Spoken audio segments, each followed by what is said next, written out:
तपाईले अहिले देशमा चलिरहेको जुन आन्दोलन थियो जेनजी आन्दोलन त्यो आन्दोलनलाई कसरी हेर्नु भएको छ? अहिले नेपालमा जुन चलिरहेको जुन जेनजी आन्दोलन छ यो एकदमै हुनुपर्ने थियो। एकदम म यसलाई सकारात्मक रूपमा हेरिरहेको छु। पूर्व प्रधान न्यायाधीशको नेतृत्वमा सरकार बनेको छ। यो सरकारले के काम गर्नुपर्छ बुदागत भन्न सक्नुहुन्छ? यो सरकारले पहिला सुरु त अब जेनजी आन्दोलनमा घाइते भएका दिवंगत भएका जुन शहीद घोषणा त गरिसकेको छ यसलाई शहीद घोषणा गरेर अझ उचित राहतको व्यवस्था गर्न पर्यो। अनि अर्को कुरा अब तुरन्त फेरि अहिले यो भइरहेको संसद त विघटन भइसकेको छ र संविधान पनि अलि यो विघटन गर्नुपर्छ। संविधान विघटन गर्नुपर्छ। अरू मान्छेले भनेको अरू जुन दलहरूले अरू जुन नेता कार्यकर्ताहरूले जुन दबाब आउला त्यसलाई प्रभाव नगरिकन प्रधानमन्त्री जुन सुशीला कार्कीले आफ्नो जेनजीको आन्दोलन जुन छ जुन किसिमबाट जेनजीले आन्दोलन गरेको छ त्यसको मर्मलाई बुझेर काम अगाडि बढाउनुपर्छ। संविधान नै किन विघटन गर्नुपर्ने? संविधानमा समस्या के छ? यो संविधानले कहिले पनि हाम्रो देशको विकास र समृद्ध नेपाल सुखी नेपाल भ्रष्टाचारको अन्त्य हुन सक्दैन। सो कारणले गर्दाखेरि यो संविधान र संसद विघटन। यो संविधानको कुन बुदाले रोक्छ भ्रष्टाचार रोक्न या देशलाई सुशासनमा लैजान समृद्धमा लैजान कुन बुदाले रोक्छ संविधानको? यो बुदाले रोक्ने भन्दाखेरि पनि यो कस्तो छ भने जुन संसद एक नम्बर त जनताले चुनेका जुन कार्यकारी जबसम्म सरकारले नेपालले पाउँदैन भनेको तपाईँले भन्न खोज्नुभएको प्रत्यक्ष निर्वाचित कार्यकारी प्रणालीमा जानु पर्यो। त्यसलाई त संविधान संशोधन गर्दा भइहाल्छ नि, किन खारेज गर्नु? संविधान संशोधन गर्ने खारेज गर्ने मूलभूत कुरा अझ खारेज गरेर यसलाई चाहिँ नयाँ ढङ्गबाट नयाँ नेपाल बनाएर अगाडि लान सकियो भनेदेखि अब यो आउँदो दिनहरूमा नेपालले उज्जवल भविष्य र नेपालको विकास र समृद्धि र समोन्नतको चाहिँ खाका तय गर्न सकिन्छ र हुन्छ। तपाईँको जेनजीको ट्र्याकभन्दा बाहिर जाँदै हुनुहुन्छ भन्ने लाग्दैन? जेनजीले यो संविधानलाई खारेज गर्नुपर्छ यो संविधानै विघटन गर्नुपर्छ भनेर कहाँ भनेको छ? यस्तो छ जेनजीले संविधान विघटन गर्नुपर्छ भनेर चाहिँ उनीहरूले जुन उनीहरूलाई ज्ञान नहुन सक्छ जस्तो जेनजीले त के भनेर चाहिँ आन्दोलन गरिरहेको छ भन्दाखेरि उनीहरूले बुझे अनुसार देशमा भ्रष्टाचार भयो, बुढा नेता भए, अनि अलि सामाजिक सञ्जालहरू बन्द गरेको इस्यु भयो र देशले विकास कहिले पनि पाएन। गरिब जनताको छोराछोरी जाइको ताई देशमा एकजना पनि जनताको छोराछोरीहरू चाहिँ नेपाललाई भेटिँदैन विदेशिनु पर्ने बाध्यता र नेताको छोराछोरी चाहिँ कारमा चढेका त्यस्तो देखेपछि जेनजीको मनमा के भयो त विशब्द भएर उनीहरूले एकजुट भएर चाहिँ आन्दोलन सुरुवात गरे। तर उनीहरूलाई यो थाहा छैन कि यो हुनुमा दोषी के हो भन्दाखेरि हाम्रो संविधान दोषी हो।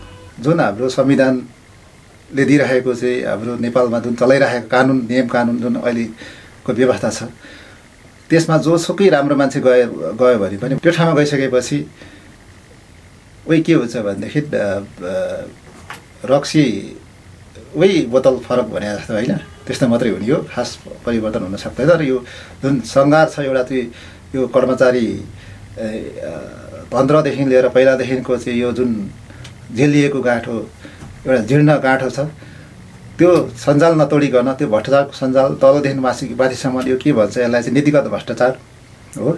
जुन सञ्जाल छ त्यो सञ्जाल नतोडिकन देशको विकास सम्भव छैन र समृद्ध र विकास सम्भव छैन। यो संविधानको बुदामा चाहिँ नेताका छोराछोरी चिल्लो गाडीमा चढ्नुपर्छ भनेर कहिले लेखेको छ? लेखेको छैन।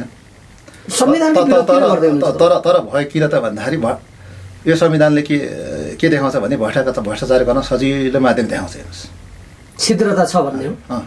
छिद्रता छ। भ्रष्टाचार गर्नलाई एकदम सजिलो। त्यसलाई त संशोधन गरेर जाँदा हुँदैन? अब पूर्ण संशोधन गर्दाखेरि पनि भयो र खारेजै उत्तम बेटर लाग्छ मलाई। कतै तपाईँ 47 सालकै संविधान बिउताउनु पर्छ भन्ने पक्षमा त होइन? 47 सालको संविधानले पनि केही हदसम्म त देशलाई राम्रो गर्छ। 47 सालको संविधानमा मात्रै सबै कुरा राम्रो छ भनेर चाहिँ म भन्न पनि सक्दिनँ। र अहिले गणतान्त्रिक जुन व्यवस्था छ यो संविधानमा पनि सबै कुरा नराम्रो छ मैले भन्न सक्दिनँ। तर 47 सालको संविधानलाई पनि र अहिले गणतन्त्र अहिले लोकतान्त्रिक गणतन्त्रको जुन संविधान छ नि यसलाई मिसकट गरेर एउटा नयाँ किसिमको जो कार्यदिशा हुने खालको एउटा संविधान बनिनुपर्छ अब। भनेपछि तपाईँको आशय बुझ्दा 47 सालको संविधान र गणतन्त्रले ल्याएको 63 को संविधानलाई सम्मिश्रण गरेर नयाँ निकास खोज्ने, त्यसरी कतै तपाईँले राजा सहित प्रत्यक्ष प्रधानमन्त्री भन्न खोज्नु भएको त होइन? अब यसमा चाहिँ कस्तो भने राजा आउँदा बेटर हुन्छ, राजा आउनै पर्छ। राजा एउटा के भनेदेखि राजा आए एउटा राष्ट्रपतिको ठाउँमा राजा आएर बसिदियो भनेदेखि हाम्रो देशले निकास पाउँछ। त्यति बेला जनताले निकास पाउँछन्, जनताको छोरा राजा हुन्छन्। जनता के हुन्छन्? अब जनताको छोरा नै राजा हुने भन्दाखेरि जनताको छोरा राजा हुनु पनि पाउने भयो। किनभने अब राजाको छोरा जनताको छोरा राजा त कसरी हुन्छ? ज्ञानेन्द्र शाहको छोरा पारस राजा हुन्छन्, पारस शाहको छोरा हिर्देन्द्र राजा हुन्छन्, जनताको छोरा राजा कसरी हुन्छ? हामीले के सोचिरहेको छौँ भनेदेखि वंशानुगत रूपमा नभइकन जस्तो राजा पनि जनता नै हो होइन।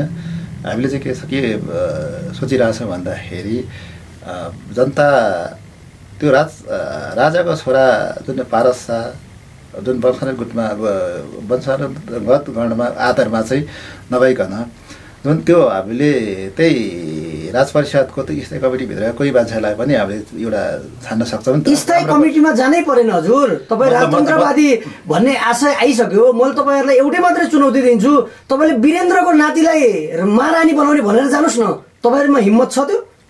अन्त चाहिँदै जानै पर्दैन, अन्य मान्छेलाई नबनाउनुहोस्। वीरेन्द्रको नातिनी जुन वीरेन्द्रकी छोरी सुरुति छिन्, सुरुतिकी छोरीलाई महारानी बनाएर भनेर जानुहोस् न। त्यो यस्तो हुन्छ।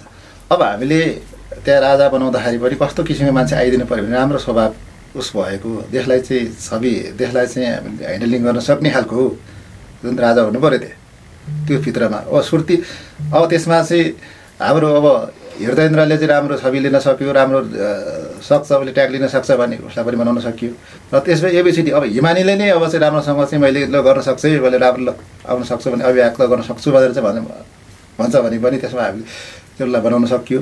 तर हामीले एउटा वंशानुगतको आधारमा भनिरहेको छैन, तर एउटा हामीलाई चाहिने चाहिँ के छ भने नेपालको अहिलेको परिप्रेक्ष्य र भविष्यसम्म चाहिने आवश्यकता चाहिँ के हो भन्दाखेरि एउटा निरन्तर रूपमा राष्ट्रपतिको ठाउँमा चल्ने, राष्ट्रपतिको ठाउँमा मैले पहिलाको जस्तो चाहिँ निरङ्कुश मैले भनिरहेको छैन, पहिलाको जस्तो जुन राजाको प्रत्यक्ष शासन मैले भनिरहेको छैन।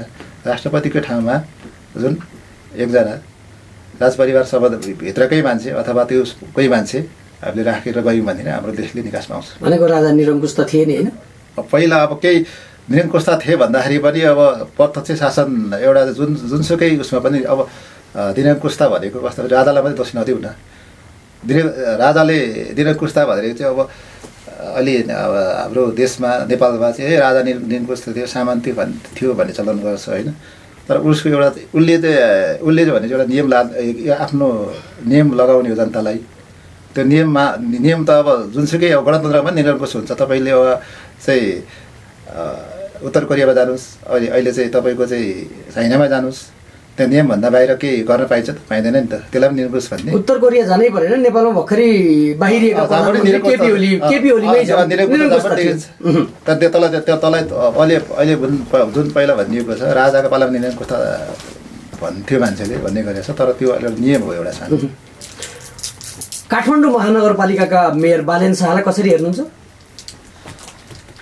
उहाँ बालेन शाहजी अब एउटा केही गर्छ भनेर आउनु भएको एउटा चाहिँ युवा जोस हुनुहुन्छ। उहाँलाई राम्रै हिसाबबाट हेर्छु, उहाँले राम्रो म देशलाई केही नै गर्छ अब नयाँ ढङ्गबाट लान्छु भनेर आउनु भएको छ। उहाँलाई राम्रै म हिसाबले हेर्छु। हर्क साम्पाङलाई के भन्नुहुन्छ? हर्क साम्पाङजीलाई पनि म राम्रै हिसाबले हेर्छु, देश म अगाडि बढाउँछु, केही गर्छु भनेर आउनु भएको छ, लागि पनि परिरहनु भएको छ, ढुङ्गा बोकेर पनि हिँडिरहनु भएको छ। म राम्रै हिसाबले हेर्छु उहाँलाई पनि। अन्त्यमा समग्रतामा के भन्न चाहनुहुन्छ? समग्रमा अन्तिममा म के भन्न चाहन्छु भनेदेखि अहिले जुन यो खालको यो अहिले जुन गणतान्त्रिक सरकार अहिले ढलेको भनौँ न, अहिले जुन नयाँ सरकार बनेको छ जेनजी आन्दोलनले गर्दाखेरि यसको मौका हाम्रो जेनजी साथीहरूले यो एकदम सुनौलो मौका हो, यो सुनौलो मौका हो देश बनाउने। जेनजी साथीहरूले पनि एकदम आवाज उठाएर देशलाई अब फेरि दुर्घटनातिर तर्फ नलाने हिसाबमा एकदम बुद्धिमत्तापूर्वक कसरी विकास हुन्छ भनेर छलफल गरेर चाहिँ सरकारलाई साथ दिन पनि म जेन्जी साथीहरूलाई म आह्वान गर्छु र सरकारले पनि जेन्जी साथीहरूको चाहिँ भावना मर्म र भावनालाई बुझेर देशको आफ्नो व्यक्तिगत स्वार्थ र राजनीतिक दलीय स्वार्थ नहेरिकन समग्र देशको लागि भनेर चाहिँ एउटा नयाँ नीति र राम्रो नीति ल्याइदियोस् भन्ने म चाहन्छु।